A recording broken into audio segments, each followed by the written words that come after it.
वर्तमान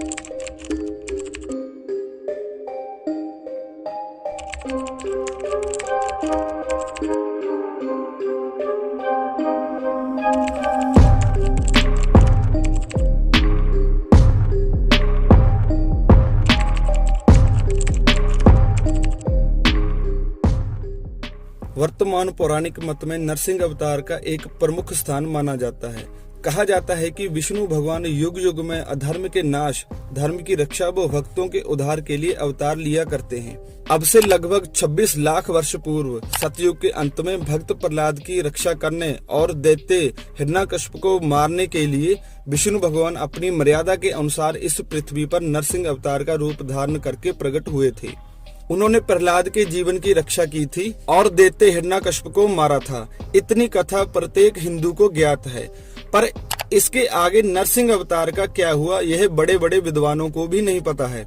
इसके संबंध में लिंग पुराण और शिव पुराण में एक विस्तृत कथा दी गई है कि शंकर भगवान ने अपने सेना अध्यक्ष वीरभद्र को भेजकर नरसिंह अवतार का कत्ल करवा दिया था। उनका सर कटवाकर देह की खाल तक खिंचवा ली थी।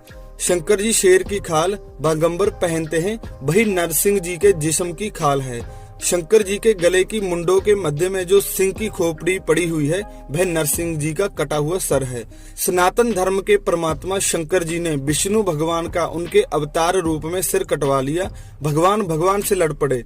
अवतार का सिर काटकर उसकी खाल उतारा जाना और ऐसे पुराणों को सत्य शास्त्र मानना, यह सनातनी पंडितों व पौराणिक लोगों को ही शोभा देता है। ऐसे अवतारों को कोई बुद्धिमान कैसे ईश्वर का अवतार मान सकता है। हमारा कहना है कि अवतारवाद के सिद्धांत को मिथ्या सिद्ध करने के लिए इस वीडियो में वर्णित नरसिंह अवतार बद्ध नाम की इस कथा को आप स्वयं ध्यान से देखें और इससे शिक्षा ग्रहण करें। हमारी इच्छा है कि इस वीडियो का प्रचार अज्ञान को दूर करने के लिए पौराणिक जनता में अधिक से अधिक करने का प्रयास किया जाए। अब मैं आपके सामने नरसिंह अवतार बद्ध की कथा थोड़ी विस्तार से रखता हूँ। स्क्रीन पर दिए गए श्लोकों का अर्थ मैं आपको साथ साथ बताता चलूंगा और आप ध्यान से सुने और वीडियो के अंत तक बने रहे।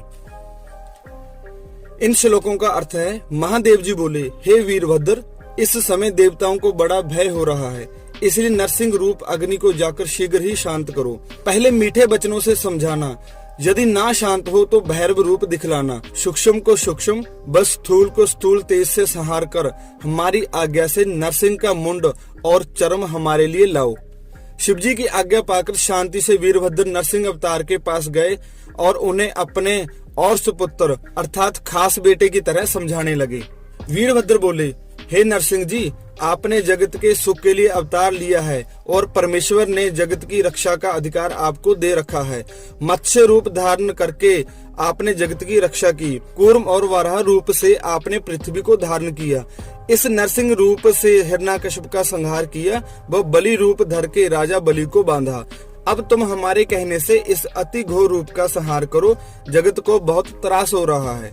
यह सुनकर नरसिंह अवतार बोले, हे वीरभद्र, तू जहाँ से आया है वहीं चला जा, मैं अभी इस चराचर जगत का संहार करता हूँ। चतुर्मुख ब्रह्मा मेरे नाभि कमल से उत्पन्न हुआ और ब्रह्मा के माथे अर्थात ललाट से शिव जी की उत्पत्ति हुई है। इस जगत का नाश करने के लिए मुझे साक्षात काल जान, मैं मृत्यु की भी मृत्यु हूँ। हे वीरभद्र, सब देवता मेरी कृपा से जीते हैं। यह सुनकर वीरभद्र बोले, हे नरसिंह, जगत के संहार करने हारे शिव जी को क्या तुम नहीं जानते? यह तुम्हारा अस्त व्यस्त बकना केवल तुम्हारे नाश का हेतु है। पहले जो जो अवतार तुमने लिए वे अब कहाँ हैं, इसलिए तुम भी ना रहोगे। इस क्रूरता के कारण शीघ्र तुम्हारा संहार किया जाएगा। तुम प्रकृति हो, शिवजी पुरुष हैं, उन्होंने तुम्हारे में वीर्य दान किया है, तब तुम्हारे नाभि कमल से पंचमुख ब्रह्मा उत्पन्न हुए। हे नरसिंह जी, जो शिवजी को तुम अपना पौत्र नाती समझते हो, तुम ना तो संहार करने हारे ना पालन करने हारे हो, केवल अज्ञान से अपने स्वरूप को भूल रहे हो। तुम्हार के चाह की तरह शिवजी की शक्ति से घूमते हो। हे मूढ़, तेरे कूर्म अवतार का कपाल अब तक शिवजी ने अपने हार में पिरो रखा है। तेरे वराह अवतार की दाढ़ शिवजी ने उखाड़ी और मुझे अति पीड़ा दी। तेरे विश्वक्षैणी रूप को शिवजी ने अपने त्रिशूल की नोक से दग्ध किया। दक्ष के यज्ञ में तेरे यज्ञ स्वरूप सिर को मैंने काटा। तेरे पुत्र ब्रह्मा का 5वां सिर अभी तक कटा ही पड़ा है। शिव भक्त दधीची ने तेरा पराजय किया, परंतु तू ये सब बातें भूल गया और फिर तेरे सिर में खुजली चली।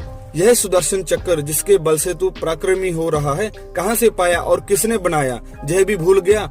प्रलय के समय सब लोगों का संहार मैंने किया। तू तो निद्रा बस हो समुद्र में जा सोया। इसी से जान ले कि जैसा तू सात्विक है, ना तू शास्ता है ना ब्रह्मा। जय सब मन में विचार कर इस क्रूर रूप का संहार कर, नहीं तो महाभैरव रूप शिव के क्रोध का वज्र अब तेरे मस्तिष्क पर गिरेगा।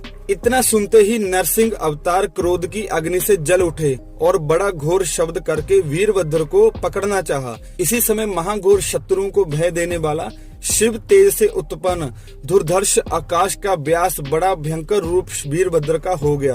वह सहस्त्र भुजाधारे और मस्तक पर चंद्र से सुशोभित था, जिसका रूप आधा शरीर मृग का और आधा पक्षी का था।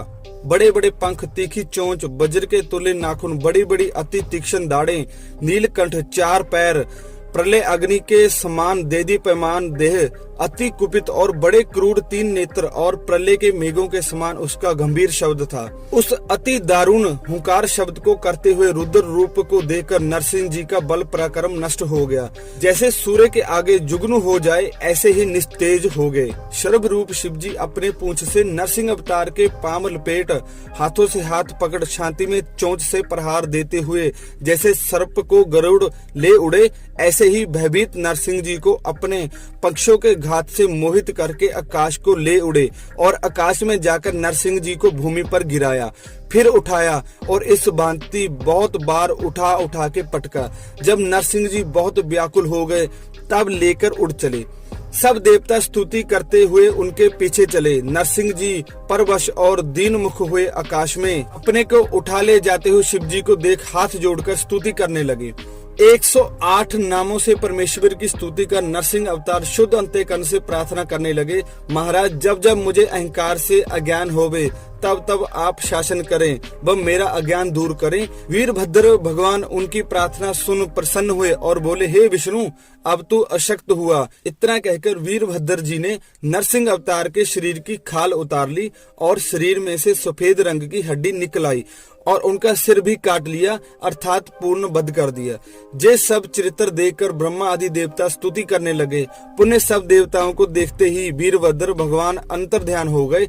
उसी दिन से नरसिंह अवतार जी का चर्म शिव जी ओढ़ा करते हैं और उनका मुंड सिर अपनी मुंडों की माला के मध्य में धारण करते हैं।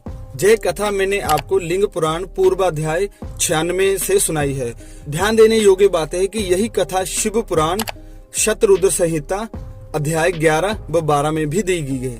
अभी आपने पौराणिक मान्यता अनुसार विष्णु भगवान के नरसिंह अवतार की कथा सुनी है। इसे सुनने के बाद आपके दिमाग में यह प्रश्न स्वभावतः पैदा होता है कि अवतारवाद का सिद्धांत कहाँ तक ठीक हो सकता है। ईश्वर के अवतार का भी क्या कोई वध कर सकता है, और यदि उसका वध हो सकता है तो क्या दुर्लभ व्यक्ति को भी ईश्वर का अवतार माना जा सकता है। नरसिंह अवतार भी अजीब स्वरूप का था। धड़ मनुष्य का था, सिर के स्थान पर कलम शेर की थी। गृह जी का धड़ मनुष्य का था, कलम हाथी की थी। एक अवतार विष्णु जी का और था, जिसका नाम था हयग्रीव। उसमें शरीर मनुष्य का था पर सिर घोड़े का था। एक अवतार का मोहिनी नाम था, उसमें विष्णु जी साक्षात परम सुंदरी अप्सरा बन गए थे। यह सब क्या प्रकट करता है, आप स्वयं विचार करें। भारत के अंधकारमय युग में पौराणिक पंडितों ने अवतार के नाम से मनुष्यों को धर्म के नाम पर धोखे में डाल रखा है। आज भी पौराणिक विद्वान जनता को धोखे में रखने की कोशिश करते हैं। नरसिंह अवतार शिव जी ने मरवा डाला। राम अवतार की सरयू में पैर फिसलने से जल समाधि लग गई। कृष्ण अवतार के पैर में भेलिये ने बाण मारकर अंत कर दिया। कश्यप अवतार की खोपड़ी शंकर जी ने मारकर उखाड़ ली। वराह अवतार की लंबी दाढ़ शंकर जी ने उखाड़ ली। अवतारवाद का क्या यह तमाशा पौराणिक विद्वानों ने बना रखा है। ये सब बातें बताती हैं कि ईश्वर के सही स्वरूप को ना समझने के कारण ये सब ढोंग पंडितों को खड़े करने पड़े हैं। अंत में हमारा निवेदन है कि इन धार्मिक भूल भ्रांतियों से जनता को सावधान होकर एक ईश्वर उपासक बनना चाहिए।